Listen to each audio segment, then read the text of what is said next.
Hey guys, welcome to Judicial Wings, the knowledge of judiciary, executive and legislation. I am Pallavi with you again with the lecture series of Cell of Goods Act 1930.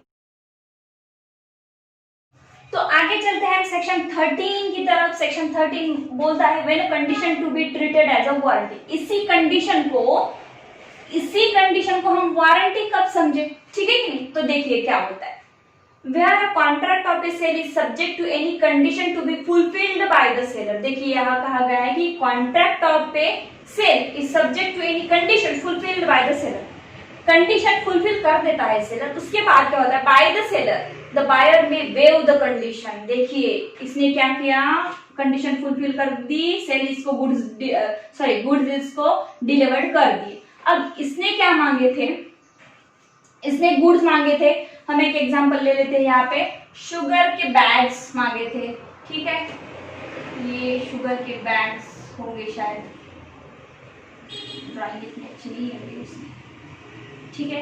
कि sugar के bags है, इसमें sugar है, 2 bag बहुत बड़े बड़े sugar के bags ने मांगे थे। अब बायर ने कंडीशन फुलफिल कर दी है, शुगर चाहिए ना, ठीक है शुगर ले लो, और डिलीवर्ड कर दी। डिलीवर्ड होने के बाद क्या हुआ, इसने जो शुगर के बैग मांगे थे उसने जैसी बहुत ही फ्रेश और बड़े बड़े दानों वाली शुगर मांगी थी वैसी शुगर नहीं है, ठीक है कि नहीं? वैसी शुगर नहीं है तो क्या होगा? अब by the seller the buyer में वेव द कंडीशन। लेकिन बायर क्या बोलता है, ठीक है जाने दो, जैसी मांगी थी वैसी नहीं है, बट ठीक है कोई प्रॉब्लम नहीं है। तो तब इस कंडीशन को वारंटी माना जाएगा। क्यों माना जाएगा? अगर आप कंडीशन को कंडीशन रखना चाहते हैं तो जब आपके पास गुड्स डिलीवर हुए थे, आपने खोल के देखे थे, तभी रिटर्न करने चाहिए थे, ठीक है कि नहीं?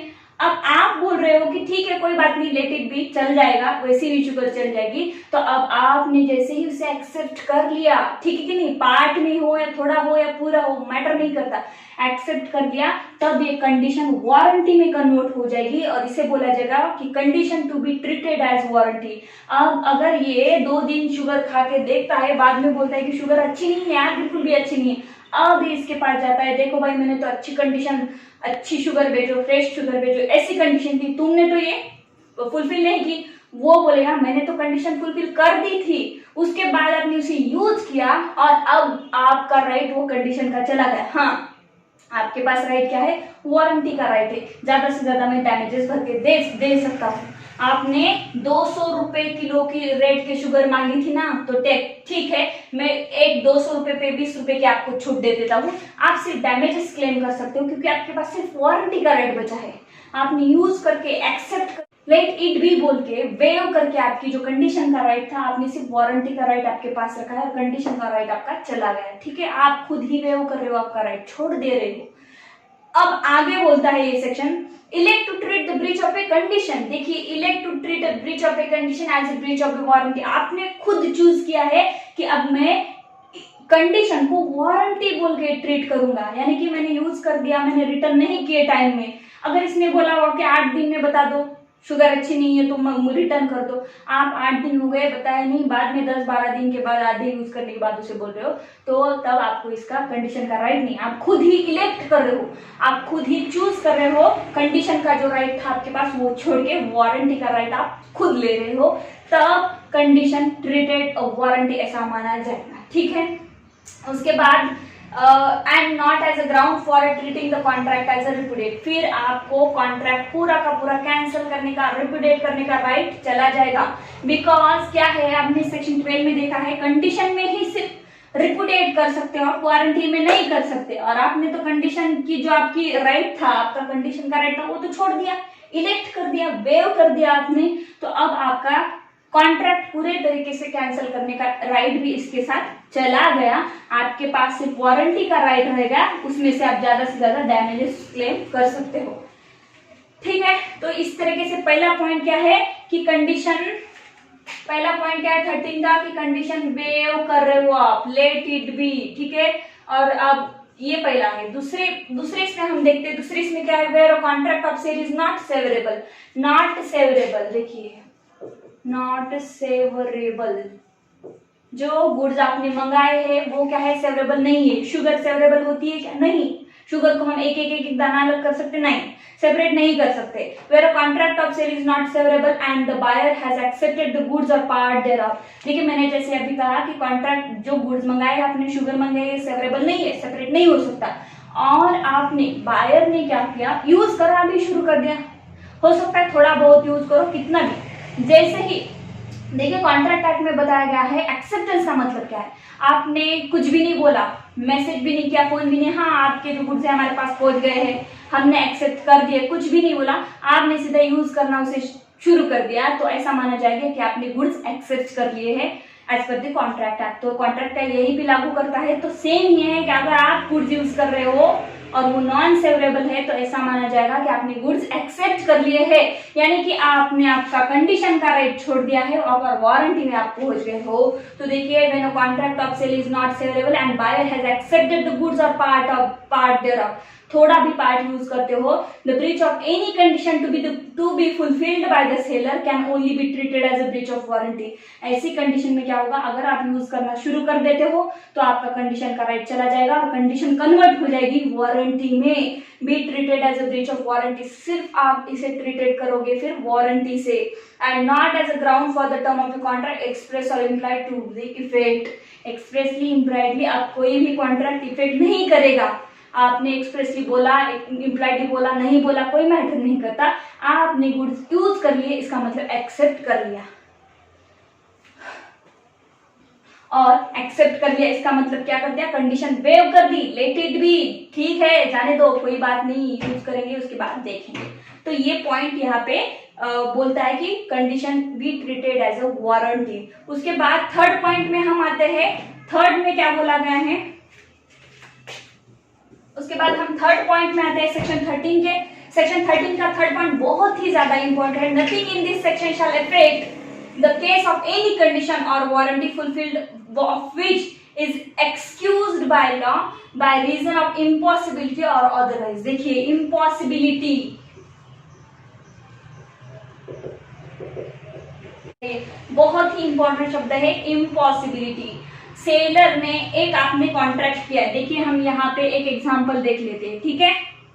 ये है कंडीशन और ये है वारंटी, ठीक है।